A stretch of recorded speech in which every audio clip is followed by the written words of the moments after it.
guys, how you doing? It's Jeff Master Flash. As promised, this is the very wet indeed Portimao setup. 5 lights, we are away at an absolute wicked start considering the conditions are really treacherous.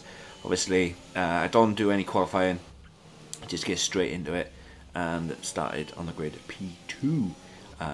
But yeah, going into it, into turn 1, 2, 3, it's really bad. The weather is really tricky, and unfortunately, with Portimao being situated in Portugal, 9 times out of 10 you'd think it would be a nice sunny weather circuit.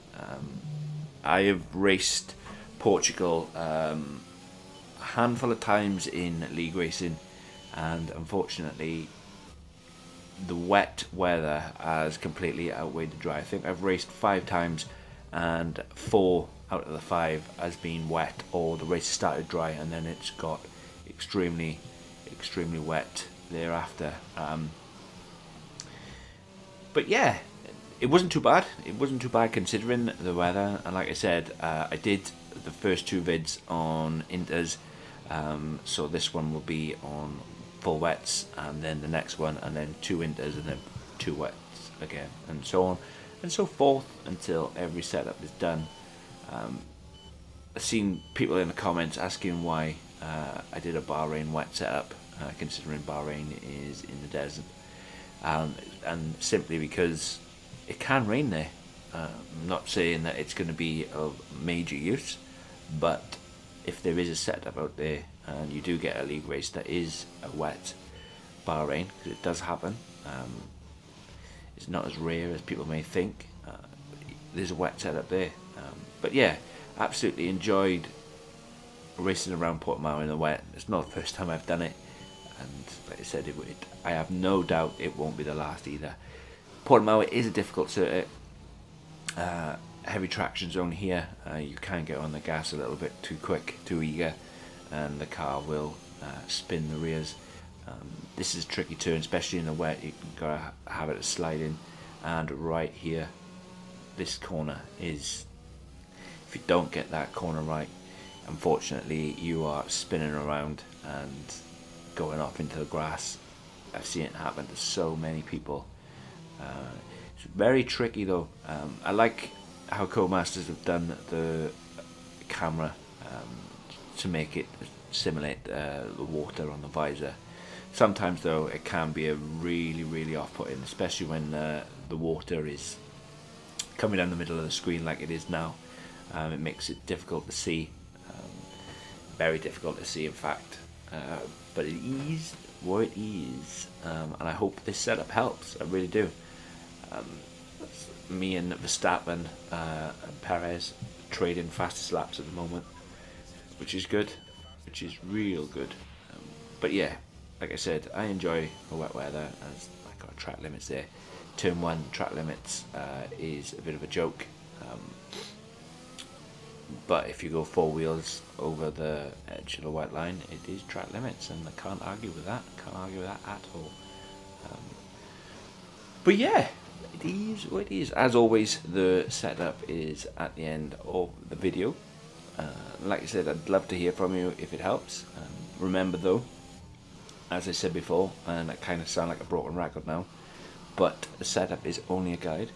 A setup for me works because obviously I created it, and yeah, I know that it works. I know it works for me, and this is what I would absolutely be running if I was in a league race, and I would go into it without any practice because I know I've got a wet setup and it works. However, a setup for you is only a guide, and that's simply because I might drive completely different the way you drive. And I'm not saying that somebody might not just be able to stick the setup on a car and be gone, and it absolutely works perfect for them. However, there are those individuals that it might not work for. So you need to just, as I said, take it as a guide and change bits to suit yourself. As in, unfortunately, due to a damaged wheel, I'm having to run ABS on at the moment.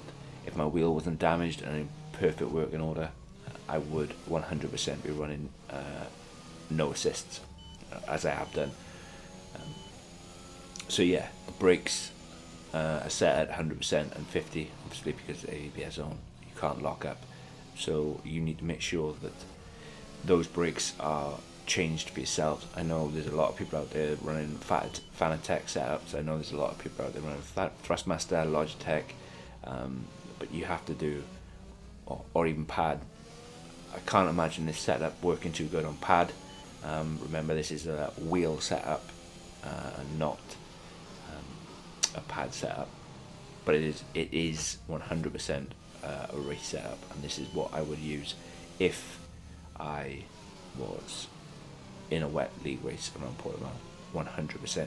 Guys, remember to do all that good stuff, like hit that like button, hit that subscribe button. Would really appreciate it. Also, if you left me some feedback in the comments below, it would be awesome to hear your stories. Remember to keep them nice though, keep them clean. Yeah, we don't need any negativity, you know, because I would be more than happy to help and try to come up with a setup that actually works for you rather than being sworn at. There's just no need of it. There's just no need of it at all. It's just pathetic, really. Guys, wherever you are in the world today, hope you take care, hope you're well, and I'll catch you in the next one. Peace.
Flag then here in Portimao in what has been another outstanding Grand Prix.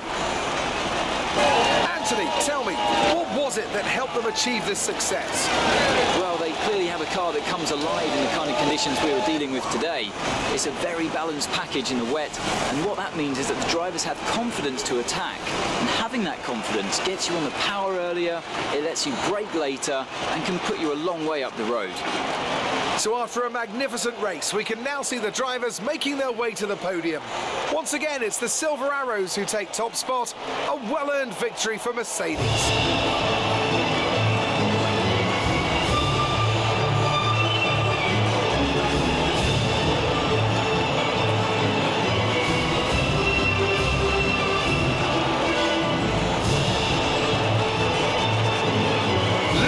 Hamilton takes the lead of the Drivers' Championship. Let's focus on the driver of the day.